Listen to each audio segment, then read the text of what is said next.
G'am qilish, andish qilish, ansirash, qo'rqish, pushaymon qilish qatorliq hayotda bizdan neri turishni xohlamaydigan, shu vajdan bizning jismoniy va ruhiy quvvatimizni xo'rtadigan bir qator ruhiy besimlar bizni chirmab olganda biz nima ish qilish orqali shu ruhiy kishanlarning asoratidan yoki kontrolliqidan o'zimizni ozod qilamiz.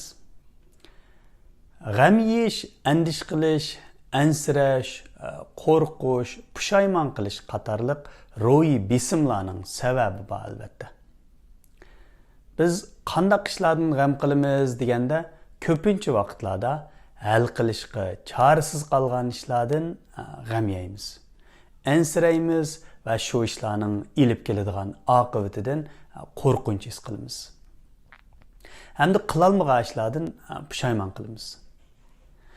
Meningcha yuqorqi bizni uzluksiz holda o'zining kontrolliqi ostiga ilib kelayotgan ana shu ruhiy kishanlardan o'zimizni xoli tutish uchun oldi bilan qilishga tegishli eng muhim ish o'zimizning orzu, g'oya va nishonimiz asosida tuzgan planimizni chamimiz yetgan asosda bo'shashmasdan kuchlik ijro qilib menish.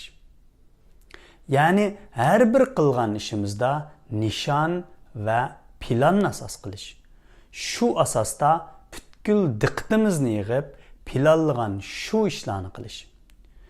Chunki mayli kichik ishlardan tortib cho'ng nishongacha har bir ishga diqqatimizni berib qilgan vaqtda biz tilga olgan yuqorqi ruhiy kishanlar bizni kontrol qilish kuchidan qoladi. Masalan, bir kitobni o'qib tugatishni misol olsak, kitobni butkul diqqatimizni yig'ib o'qigan va tamomlab bo'lgan chaqda ruhiy azoblar bizni chirmab olmaydi. Aksicha bo'lganda, shu planlagan kitobni o'qimasdan uning o'rniga boshqa ahamiyatsiz vaqtni isrof qiladigan ishlarni qilish dal g'am, ansirash va pushaymon qatorliq ruhiy azoblarni elib keladi. Shunga o'zimizni ruhiy besimlardan xoli tutishning eng yaxshi chorasi har vaqtning o'zida qilishga tegishli ishni butkul diqqatimizni yig'ib qilish. Agar bu filmni yoqtirgan bo'lsangiz, yoqtirish knopkasini besishni unutmang. Kelarki sonda ko'rishaylik. Xayr xo'sh.